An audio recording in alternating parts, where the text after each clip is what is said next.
Every day, millions of people reheat last night's dinner and assume that if it's heated all the way through, it's safe. That's usually true for food poisoning. But there's something else going on that most people never hear about, and it matters more the older we get. I'm Dr. John Paul. I've spent over 20 years studying how food changes when it's cooked, stored, and reheated, and how those changes affect our health. Today I want to walk you through 4 common foods many of us eat several times a week, that go through real chemical changes when they're reheated. I'll explain what happens, in plain language, and more importantly, exactly what small change to make so you don't have to give any of these foods up. Why does this matter more after 70? 2 reasons. First, our immune systems naturally become a little less able to fight off bacteria and toxins as we age, so food safety issues that a younger body might shrug off can hit us harder.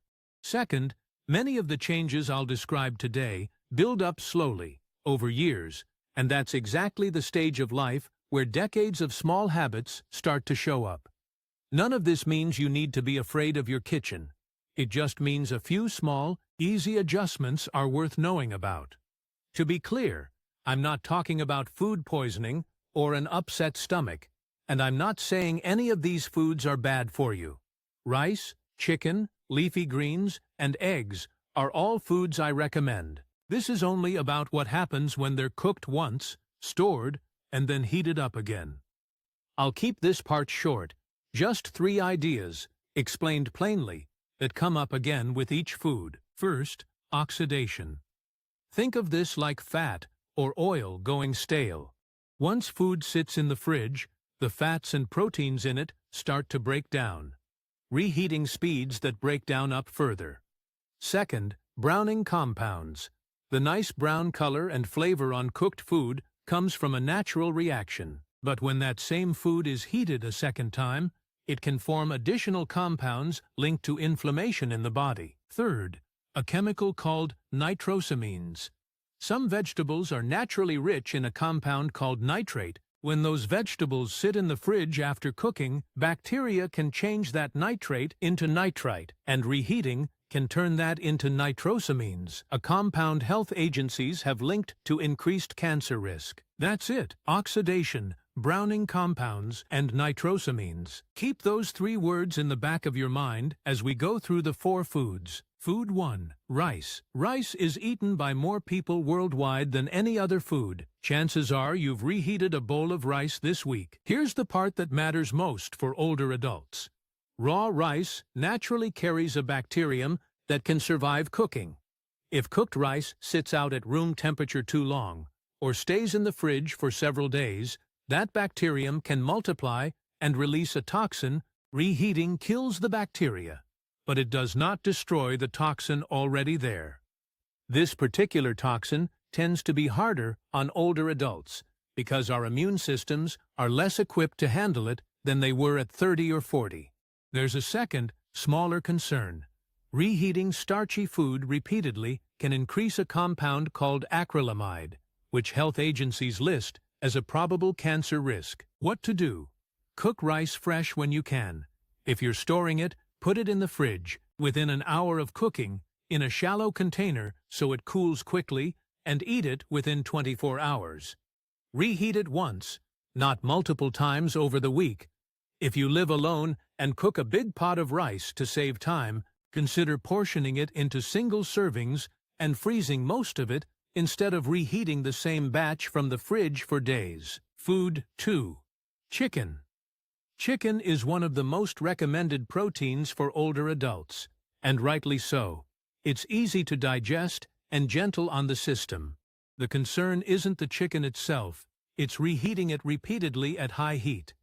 When cooked meat is reheated, especially at high temperatures, it can form compounds called heterocyclic amines. These have been studied for decades and are linked, in research, to a higher risk of colorectal and pancreatic cancer, with frequent, repeated exposure. What to do? When you can, enjoy leftover chicken cold, in a sandwich, a salad, or a wrap. It's just as satisfying and skips the reheating step entirely.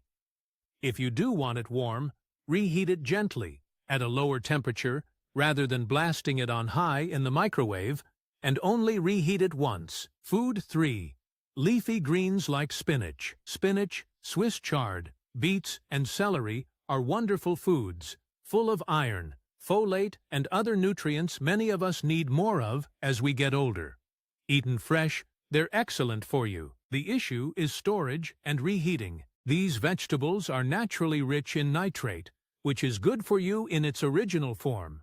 But once cooked spinach sits in the fridge, bacteria begin converting that nitrate into nitrite. When you then reheat it, that nitrite can turn into nitrosamines, compounds linked by health researchers to a higher risk of stomach and digestive cancers. What to do? The simplest fix here is also the easiest. Don't reheat cooked leafy greens. Eat them fresh, or eat leftovers cold, straight from the fridge, within a few hours. Tossed into a salad works well. Skip warming them back up on the stove or in the microwave. Food 4. Eggs. This is the one that surprises people most, because eggs are considered one of the healthiest foods around, and they still are.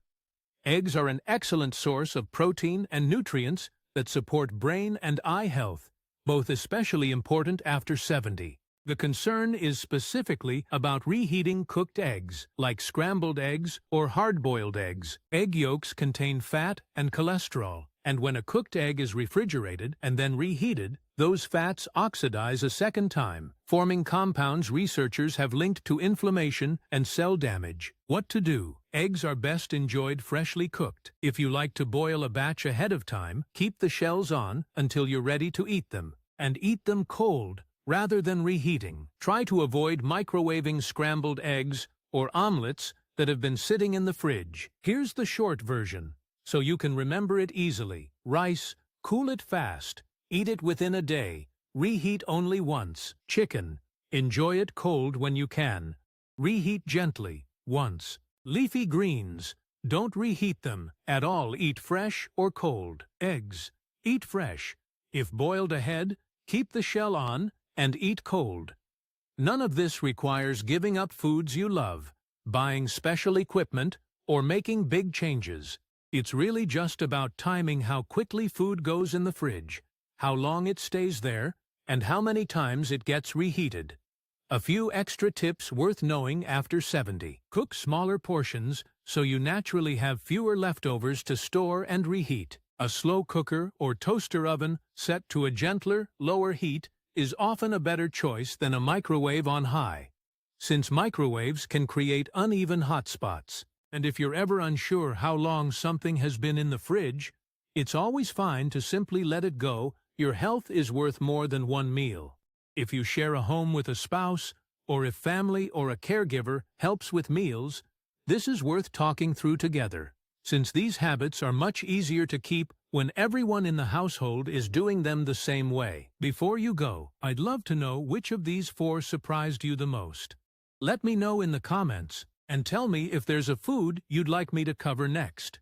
If you found this helpful, consider sharing it with a friend, a spouse, or an adult child who helps with your meals. It takes a moment to share, and it might help someone you care about make one small, easy change. This video is for general information, not personal medical advice.